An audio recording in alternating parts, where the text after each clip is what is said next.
Yeah, merci. Ok, c'était le home de l'après-midi. Oui, dès que vous ressentez, vous êtes dans l'éternité. Vous voyez, la pensée va toujours nous dire je voudrais tant être plus dans la présence. Comment faire des pratiques pour être plus dans la présence? Ouais. Qu'est-ce que je vais pouvoir faire comme stage à l'automne pour faire plus dans la présence? Mais la véritable intelligence, c'est de voir que l'intelligence apparaît et disparaît dans la présence. La véritable intelligence, ce n'est pas celle qui vous dit comment devenir, comment changer. La véritable intelligence, c'est celle qui voit les limites de l'intelligence. La plus belle des pensées, c'est celle qui pense sa propre limite. Alors peut-être qu'on pourrait s'amuser à passer du sentiment d'incomplétude, s'il y a encore quelque chose de cet ordre-là, à la complétude par un autre moyen que celui de ce matin. Nous avons donc senti, c'est un peu différent, mais ça revient à la même chose. Dès qu'on n'est pas dans la complétude, c'est qu'on prétend savoir qu'il nous manque quelque chose. Donc on va interroger ce savoir-là. On va demander pourquoi.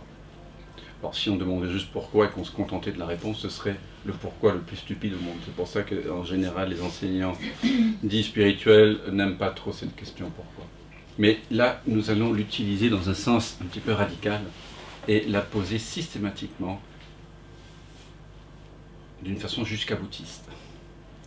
Et on va amener donc la personne qui répond, à chacune de ces réponses, on va poser la question pourquoi, jusqu'à ce qu'à un moment donné, le mental lâche et avoue son incompétence en la matière. En quelle matière? En matière de paix, de bonheur, de joie, de félicité. Là, le mental est incompétent, il est très compétent pour apprendre les langues, pour savoir le nombre de jours qu'il faut pour germiner, tout ça. Mais pour raconter des histoires. Mais pour trouver la paix, il faut qu'il lâche prise. Il faut qu'il admette qu'il est lui-même ce qui empêche, qui semble empêcher. Donc il faut qu'il revienne à la source. Et donc en posant cette question pourquoi, vous verrez que le mental petit à petit va être obligé à un moment donné d'avouer son incompétence et il dira un humble je ne sais pas. C'est le principal, un des principaux pointeurs de non-dualité depuis 2000 ans en Occident, un des plus grands pointeurs vers ce qu'on partage ici, pour moi c'est Maître Eckhart. Et Maître Eckhart, il a écrit un très très beau texte qui s'appelle La pauvreté en esprit, pour à lire si vous voulez. Jeudi soir, je serai disponible un petit peu, si vous voulez. Et dans ce texte, il dit, grosso modo, que il commente cette phrase dans les évangiles de Jésus qui dit que seuls les pauvres en esprit entreront au paradis, je crois, quelque chose comme ça, ou les pauvres entreront au paradis. Évidemment, il s'agit de la pauvreté en esprit, et la pauvreté en esprit, Maître Eckhart la résume en 3 phrases, il dit « Ne rien vouloir, ne rien posséder, et ne rien savoir. » Ça calme. Il invite dans ce texte d'ailleurs à se tenir dans le même état de volonté que celui dans lequel nous étions avant de naître. J'aime bien cet état de volonté. Et donc nous allons, ça c'est une invitation qui est magnifiquement formulée dans ce texte, mais ici nous allons jouer. Vous savez que j'aime bien vous amener à jouer, à vous mettre en... Jouer, ça veut dire quoi? Ça veut dire finalement mimer la vie que nous sommes, hein, qui adore jouer, qui joue déjà avec nous, donc on joue avec elle aussi, en retour. Il faut être 2 pour jouer, puis à un moment donné on se rend compte que c'est nous qui jouions tous les personnages, mais avant qu'on s'en rende compte, si on se prend encore pour quelqu'un, s'il y a encore une réponse à la question « tout irait très bien si », eh bien c'est qu'il y a lieu d'explorer la dualité. Alors qui c'est qui aurait envie là avec moi t'as envie toi, parce que t'as pas fait beaucoup de choses avec moi de partager ce jeu de révélation? Ouais, mais ça dépend. Alors, moi je te dis, je te propose de rencontrer une jolie fille, tu me dis tout mieux dépend si elle est brune ou blonde. C'est ça? tu veux tout savoir avant. Non, mais vas-y, ok. J'en ai pas suffisamment dit là. C'est un passage, c'est une invitation du passage, le sentiment de manque à la complétude. Ouais. Il s'agit de se mettre en jeu. Ben allez. T'es prêt quoi? Vas-y. On est là pour ça. Alors, d'abord, il faut qu'on trouve quelque chose. Une réponse à la question « tout irait très bien si ».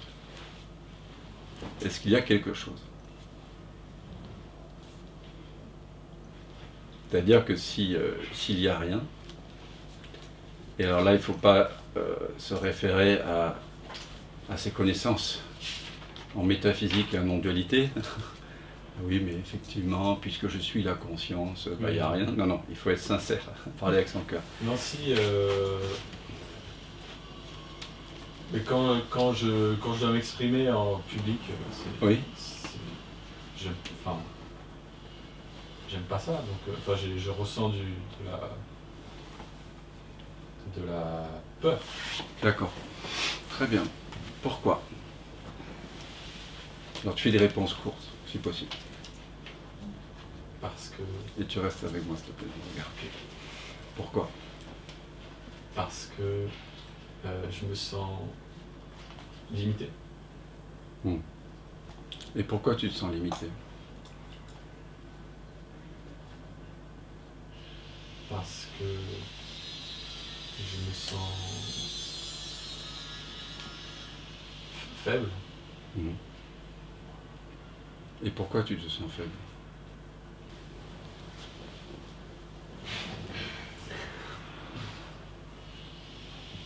On peut dire A ou B, hein.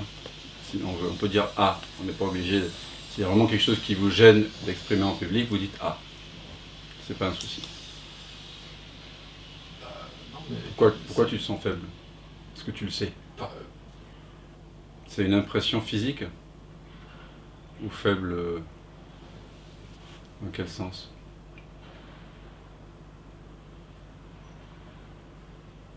Disons que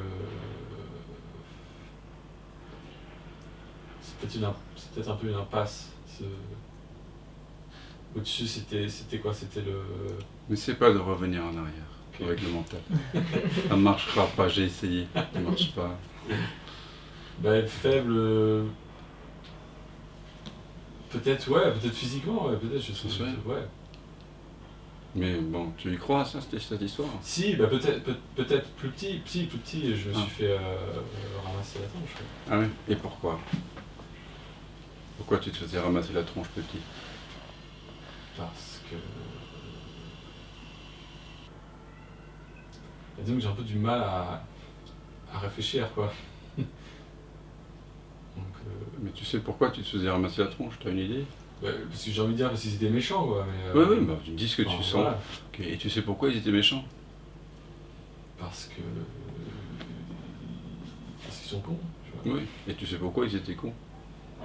Parce qu'ils ont dû souffrir. Mhm. Et tu sais pourquoi ils ont souffert? Parce que quelqu'un a été méchant avec eux. Et tu sais pourquoi quelqu'un était méchant avec eux? Parce qu'ils ont souffert. Voilà. Et tu sais pourquoi ils ont souffert? Tu vois, parce qu'ils étaient méchants avec eux. Et tu sais pourquoi ils ont été méchants avec eux? Est-ce que vous remarquez à quel point le mental veut répondre? Oui. Il est possible de dire je ne sais pas à un moment donné. Parce que Oui, si je te demande qui est arrivé en premier, et là je te demande vraiment de répondre sérieusement, l'œuf ou la poule, tu peux soit dire l'œuf, voilà, et je te dirai pourquoi. Ouais. Parce que la poule l'a pondu, et pourquoi? Parce que, etc. Mais il y a en effet comme une. Ça se rapetisse, plus ça va loin dans le truc, plus ça se. Oui, Plus c'est finalement, bah oui, c'est le. bah tu sais pas. c'est Tu ça. sais ou tu sais pas? Non, je ne sais pas. Mais vraiment, ou c'est parce que tu en as marre? Ah non, bah Tu sais pas. je sais pas. Pourquoi il y a toute cette souffrance, toute cette méchanceté, toute cette ignorance? Tu sais pas. Ou tu sais? C'est ça la question. Est-ce que tu sais pourquoi il y a de la souffrance dans le monde? Parce que ça revient à ça finalement. Bah, disons qu'il y a une. Enfin, je vais toujours trouver des trucs, hein. Oui, bah, mais vas-y. C'est ça qui m'intéresse. C'est qu'on trouve des trucs et puis après on regarde si c'est vrai. Alors, Ben parce que les gens ne se comprennent pas. d'accord. Et pourquoi ils ne se comprennent pas, les gens? Parce qu'ils ne s'écoutent pas. Et pourquoi ils ne s'écoutent pas? Parce qu'ils ont peur de s'écouter. Ah. Et tu sais pourquoi ils ont peur de s'écouter? Parce que ça leur ferait mal. Et pourquoi? Parce que ça fait mal Qu'est-ce qui fait mal? de ressentir ce qu'elle a. Mais pourquoi ça fait mal de ressentir ce que là? C'est vraiment vrai ça? C'est ce que tu éprouves quand tu sens? Ce matin on a passé la matinée à sentir, faire l'unité avec des choses qui semblaient avoir le pouvoir de nous faire souffrir. C'est la croyance que ça ferait mal. Ah voilà. Et pourquoi on a cette croyance-là? Parce qu'il y a une part de nous qui se croit limitée, qui se croit. Là, on en revient au début. On revient au début. Voilà. Et pourquoi tu te sens limité alors? Donc tout irait très bien si seulement Si j'avais pas peur de faire des concerts. Alors, c'est ça. Ah oui. Ah alors. C'est ça à la base. Au début. Ah oui d'accord. Tu n'avais pas à nous mentionner le mot concert. Non, mais de m'exprimer en public, mais ça revient à la même chose. Oui, c'est vrai. Alors, pourquoi as-tu peur de jouer, de parler, de t'exprimer en public? Parce que je me sens jugé. Et pourquoi tu te sens jugé? Parce que. Ouais. Parce que j'ai pas confiance. D'accord. Et pourquoi tu n'as pas confiance? Je sais pas. Tu sais pas. Alors sens ce que ça fait. C'est seulement quand on ne sait pas qu'on commence à sentir. Quand on sait, on ne sent pas. Quand on croit savoir, on ne peut pas sentir. D'où cette pratique ici. Alors qu'est-ce qui se passe quand tu ne sais pas?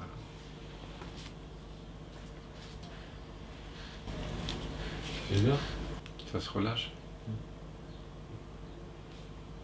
Alors apprécie ce relâchement, ce bien-être. On ne sait pas en fait.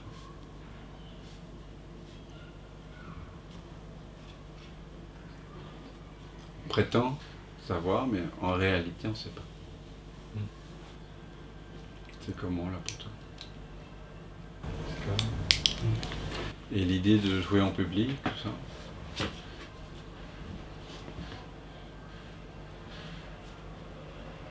Il y a une houle. Il y a une houle. Pourquoi il y a une houle? Quand tu évoques Parce ça. que je me sens en danger. En danger. Ah. Et pourquoi tu te sens en danger? Parce qu'on va se moquer. Et pourquoi on se moquerait? Parce qu'on s'est moqué. Et pourquoi on se moquait? Je sais pas. Sans ce que ça veut. Tu sais pas? Bah sans. En fait, t'en sais rien. En réalité, t'en sais rien. Tu sais pas pourquoi. Et quand tu réalises que tu sais pas, qu'est-ce qui se passe? Ben, ça accueille quoi. Voilà. Ça accueille, ça s'ouvre. Voilà. Quand on sait, on ferme. Quand on sait pas, ça ouvre. Ça ouvre pour la joie, ça ouvre pour la tristesse, ça ouvre pour le corps, les sensations, ça ouvre pour l'amour, pour la créativité, pour les autres. Parce que c'est un je ne sais pas par rapport à toi, par rapport à la vie, par rapport aux autres, par rapport au monde. C'est un vrai je ne sais pas. Il y a une perte de repère dans le je ne sais pas. Le mental se rend. Voilà.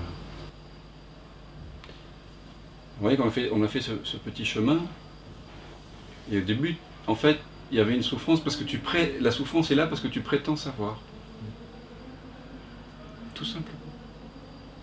Donc on investigue, on regarde si c'est vrai. Et normalement, si vraiment le savoir est réel, on doit savoir pourquoi on a ce savoir.